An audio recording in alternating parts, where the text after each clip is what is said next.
ಎಲ್ಲರಿಗೂ ನಮಸ್ಕಾರ. ಇವತ್ತು ವೆಜಿಟೇಬಲ್ ನ್ಯೂಡಲ್ ಸೂಪ್ ಮಾಡುವ ವಿಧಾನವನ್ನು ತೋರಿಸ್ತಾ ಇದ್ದೀನಿ. ಬೇಕಾಗುವ ಸಾಮಗ್ರಿಗಳು ಇಲ್ಲಿ ಅರ್ಧ ಕಪ್ ನ್ಯೂಡಲ್ಸ್ ತೊಗೊಂಡಿದ್ದೀನಿ. ಇಲ್ಲಿ 1 ಕಪ್ಪು ಫುಲ್ಲು ಕ್ಯಾರೆಟ್ ಆ್ಯಂಡ್ ಬೀನ್ಸ್ನ ಸಣ್ಣ ಕಟ್ ಮಾಡ್ಕೊಂಡು ತೊಗೊಂಡಿದ್ದೀನಿ. ಮತ್ತು ಸ್ವೀಟ್ ಕಾರ್ನ ಅರ್ಧ ಕಪ್ ತೊಗೊಂಡಿದ್ದೀನಿ. ಮತ್ತು ಕಾರ್ನ್ಫ್ಲೋರ್ನ 2 ಟೇಬಲ್ ಸ್ಪೂನ್, ಅರ್ಧ ಕಪ್ ಹಾಲು, 20 ಗ್ರಾಮ್ಸ್ ಬಟರು, ಆಮೇಲೆ ಸಾಲ್ಟು, ಪೆಪ್ಪರು. ಇದಿಷ್ಟು ಬೇಕಾಗುವ ಸಾಮಗ್ರಿಗಳು. ನೋಡಿ, ಈಗ ವೆಜಿಟೇಬಲ್ಸ್ನ ಈಗ ಬಾಯ್ಲ್ ಮಾಡ್ಕೊಳ್ತಾ ಇದ್ದೀನಿ. ಈಗ ಆಲ್ಮೋಸ್ಟ್ ಆಗಿದೆ. ಇದು ಫುಲ್ಲಿ ಕುಕ್ಡ್ ಆಗಿರಬಾರ್ದು, ಈ ಥರ ಹಾಫ್ ಬಾಯ್ಲ್ಡ್ ವೆಜಿಟೇಬಲ್ಸ್ ಥರ ಇರಬೇಕು ಸೂಪ್ಗೆ.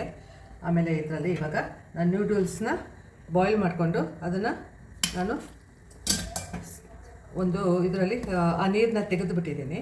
ಸೊ ಹೀಗೆ ಹಾಕ್ಬಿಡ್ಬೇಕು. ಈ ಥಂಡಿ ವೆದರ್ಗೆ ಭಾಳ ಚೆನ್ನಾಗಿರುತ್ತೆ. ಮಕ್ಕಳಿಗೆ ವೆಜಿಟೇಬಲ್ಸ್ನೂ ಜಾಸ್ತಿ ಕೊಟ್ಟಂಗಾಗುತ್ತೆ. ಎಲ್ಲ ಏಜ್ ಗ್ರೂಪ್ಗೂ ಇದು ಚೆನ್ನಾಗಿರುತ್ತೆ.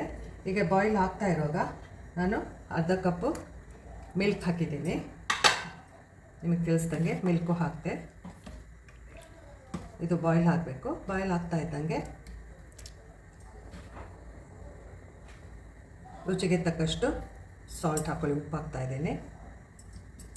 ನಿಮಗೆ ಯಾವ ರೀತಿ ಪೆಪ್ಪರು ಎಷ್ಟು ಬೇಕು ನೋಡ್ಕೊಂಡು ಹಾಕಿ. ಸೊ ಇದಕ್ಕೆ ನಾನು ಪೆಪ್ಪರ್ ಹಾಕ್ತಾಯಿದ್ದೀನಿ. ವೈಟ್ ಪೆಪ್ಪರ್ ಆದರೂ ಹಾಕೋಬೋದು, ಬ್ಲ್ಯಾಕ್ ಪೆಪ್ಪರ್ ಆದರೂ ಹಾಕೋಬೋದು. ಮತ್ತು 20 ಗ್ರಾಮ್ಸು ಬಟರ್ ಹೇಳಿದೆ, ಆ ಬಟರ್ನೂ ಹಾಕ್ತೀರಾ. ಬಾಯ್ಲ್ ಆಗುವಾಗ ಕಾರ್ನ್ಫ್ಲೋರ್ನ ಮಿಕ್ಸ್ ಮಾಡಿಕೊಂಡು ಇದಕ್ಕೆ ಬಿಡಬೇಕು. ಭಾಳ ಚೆನ್ನಾಗಿರುತ್ತೆ ಇದು. ಮತ್ತು ಫಿಲ್ಲಿಂಗ್ ಆಗೂ ಇರುತ್ತೆ. ವೆಜಿಟೇಬಲ್ಸು ಜಾಸ್ತಿ ಹಾಕಿರ್ತೀವಿ, ಅದ್ರ ಜೊತೆ ಸ್ವಲ್ಪ ನ್ಯೂಡಲ್ಸು ಹಾಕಿದ್ದೀವಿ. ಸೊ ಒಂದು ಫುಲ್ ಬೌಲ್ ತಿಂದುಬಿಟ್ರೆ ತುಂಬ ಚೆನ್ನಾಗಿರುತ್ತೆ. Very nutritious also. Carrot, beans, corn ಎಲ್ಲ ಹಾಕಿರೋದ್ರಿಂದ ಭಾಳ ನ್ಯೂಟ್ರಿಷನ್ ಅಂತ ತೊಗೊಂಡಾಗಲೂ ಕೂಡ ಭಾಳ ನ್ಯೂಟ್ರಿಯೆಂಟ್ಸ್ ಕಂಟೆಂಟ್ ಜಾಸ್ತಿ ಇರುತ್ತೆ. ಇದು ಬಾಯ್ಲ್ ಆಗುವಾಗ ಕಾರ್ನ್ಫ್ಲೋರ್ನ ನಾನು 2 ಟೇಬಲ್ ಸ್ಪೂನ್ ಕಾರ್ನ್ಫ್ಲೋರ್ನ ನೋಡಿ ಈಗ ಮಿಕ್ಸ್ ಮಾಡ್ಕೊಂಡಿದ್ದೀನಿ. ಅದು ಬಾಯ್ಲ್ ಆಗುವಾಗ ಈ ಕಾರ್ನ್ಫ್ಲೋರ್ನ ಬಿಡಬೇಕು. ನೋಡಿ ಇನ್ನೇನು ಬಾಯ್ಲ್ ಆಗ್ತಾಯಿದೆ. ಮತ್ತು ಆ ಬಾಯ್ಲ್ ಆಗುವಾಗ ನಾನು ಹಾಲು ಹಾಕಿದ್ನಲ್ಲ, ಹಾಗಾಗಿ ಮತ್ತೆ ಬಾಯ್ಲಿಗೆ ಬರಬೇಕಾಗಿದೆ. ಯಾವುದೇ ಕಾರಣಕ್ಕೂ ಕುಕ್ಕರಲ್ಲಿ ತರಕಾರಿನ ಬೇಯಿಸ್ಕೋಬೇಡಿ.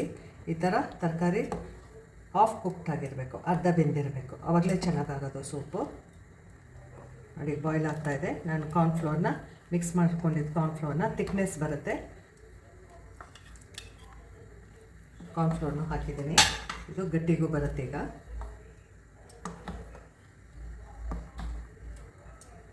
ತುಂಬ ಚೆನ್ನಾಗಿರುತ್ತೆ ಇದು ಸೂಪು. ಕಾರ್ನ್ಫ್ಲೋರ್ ಹಾಕಿದ್ಮೇಲೆ ಗಟ್ಟಿಗೂ ಚೆನ್ನಾಗಾಗುತ್ತೆ. ಈ ವಿಂಟರ್ ಸೀಸನ್ಗಂತೂ ಈ ಥರ ಬಿಸಿ ಬಿಸಿಯಾಗಿ ಸೂಪ್ನ ಮಾಡಿಕೊಂಡು ತೊಗೊಳ್ಳೋದು ಭಾಳ ಚೆನ್ನಾಗಿರುತ್ತೆ. ನೋಡಿ, ಸೂಪ್ ರೆಡಿ ಆಗಿದೆ. Vegetable noodle soup.